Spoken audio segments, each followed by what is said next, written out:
you know.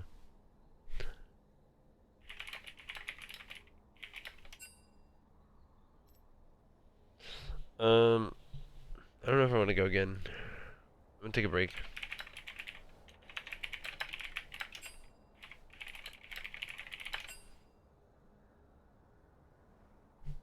The break.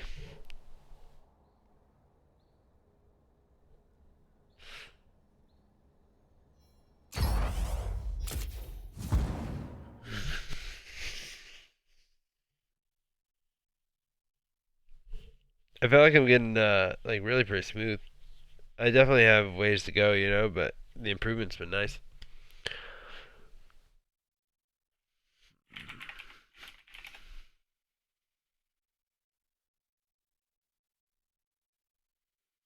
Dude, this girl uploads like a new Hey guys, thanks so much for workout joining me routine like today. Today I every wanted to every bring day. you a Well, I guess I stream every yoga day, but or stretch routine that you can do.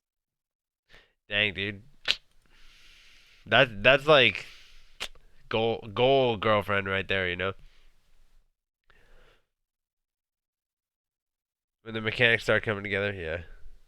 I know she is really beautiful. Um, I'm interested that this got 20 views and this has 13.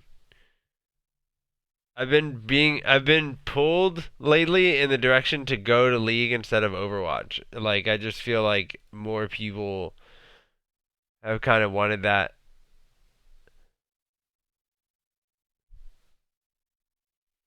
I think it's because of the Paragon viewer base that I have. They seem to resonate more than MOBA like that, you know, than FPS.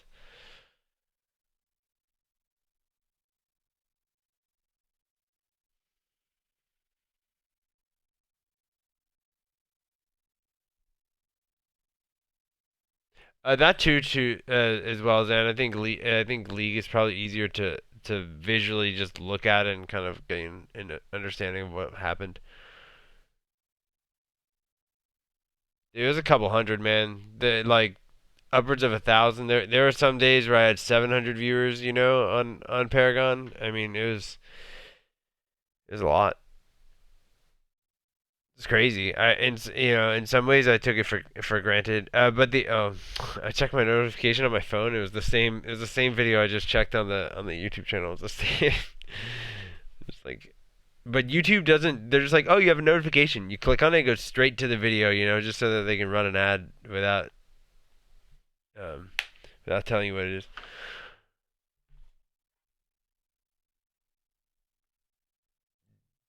Do you have Fortnite with a passion for running it, ruining it? Wait, what? I didn't understand that one. Oh, hate. Let me be extremely clear. Fortnite did not ruin Paragon whatsoever. Paragon was way ruined on its own. Yeah. If you want the short explanation of how Paragon, like it bottlenecked itself, it choked itself out before it got to go anywhere. Pretty much. But it's some people would view like they had a lot of things that they promised that they were going to do or said that they were going to do. They didn't live up to their promises. Like that's, you know, but that's some people will be like, "Oh, just don't set as many expectations," you know, but like that's not really what happened. There's a few people at the very top that were like, "Hey, we want our game to fit into the crowd dynamic of the overall player base while still being extremely competitive, just like Fortnite."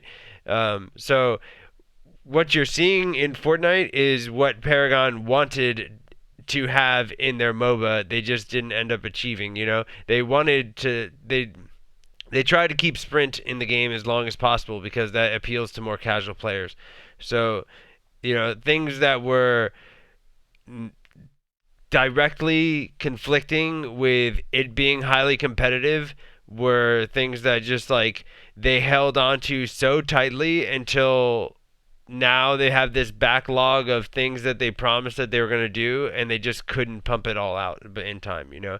We were when I was working there, we were promised like we had promised a new character, a literally new character, ground up, built, like polished, ready to go in game every 3 weeks, you know.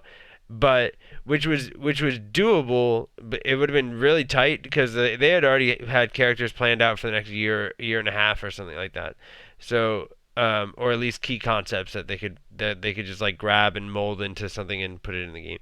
But like the where it went downhill was the fact that the competitive design team had explained to them multiple times that hey, like sprint's really not a good idea for a MOBA because what would happen is it's like if you're in mid lane in League, and then you know how travel mode worked in the game. It was like you could walk around if you didn't do anything for like 5 seconds, you gained sprint, and which is like that's totally flipped on its head.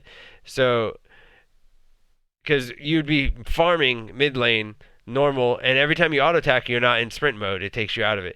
So, and then all of a sudden, like four people come flying out of the jungle at like max speed, and you can't do anything. You're like, oh shit, and like so that type of thing happened all the time on Paragon, on original Legacy Paragon, and that's when they had the really really big map, and it looked beautiful. The design, the art team at Epic Games has always been phenomenal, but like they really did a good job on that. And so that was like the hey, let's present this to the world type thing. And then there was no space for it to grow upwards. It was like you had a really nice plant that was growing, and you just put a ceiling on it, and it couldn't go anywhere. So so when I got there, um, we had to go ahead and rebuild a whole entire map from the ground up, and that's not just like, oh, let's put a rock there and let's just go with this. It was like testing every day, new version, new movement speed tests, new damage number tests, like we stripped everything from and started fresh, like from in terms of the way that damage numbers work. Because I don't know if you remember this, Iggy used to be able to just walk around and absorb damage for days. Like damage didn't mean anything in the beginning of Paragon. Like it just the whole thing was built around sprint, being in the game, and it was something that had been mandated by the higher ups because they like wanted it. They wanted all these things. There was going to be stuff that took you from the spawn and like flew you back to lane in like a rainbow, or like things that they could sell, like all types of stuff, which ultimately ended up all being transferred into Fortnite because those are all ideas that just worked brilliantly for their audience. The thing is that they were really trying to target like the mass crowd. They wanted everyone to play, like everyone to play for free, for fun, just like all the things that you're seeing in Fortnite is what they wanted in Paragon to be, but they also wanted Paragon to be the most competitive MOBA ever. Like those were the two things that they were like, we're gonna merge them together and just do it. And that's where you saw the biggest clash, is because like you're trying to take people that don't know anything about the high end level of competitive gaming, and then you're also trying to appeal to them through your game. So it just like it really clashed on that level of all these things need to come together for it to be successful, or to even have a target audience in the first place. So that's like the short version of like why Paragon ended up going down. So it eventually just bottlenecked and choked itself out from the top, to where there was too many things backlogged, and like it just wasn't getting, each area that needed attention wasn't getting enough attention. And but the designers, the competitive team that I worked on, like I said, the design team, they're phenomenal. They're like absolutely amazing. Some of the best humans I've ever met and just worked with, and they're so brilliant and smart, and they came up with creative ways to come around all this stuff. And I mean, yeah, just look at the character design too. Like some of them are just so cool and so unique. That game really had a lot going for it. Um, the only thing that I don't know is the whole third person MOBA thing. Like I've never really been a huge fan of a third person shooter being a competitive game, because you get this whole experience of hiding your character model behind a wall but being able to see around it. I think Paragon did a decent job at handling that, but that was still a thing. I remember sitting behind rocks as Gideon, and then just like popping out of someone and just like, or just ulting through the wall and doing stuff that they couldn't tell what was going on. But yeah.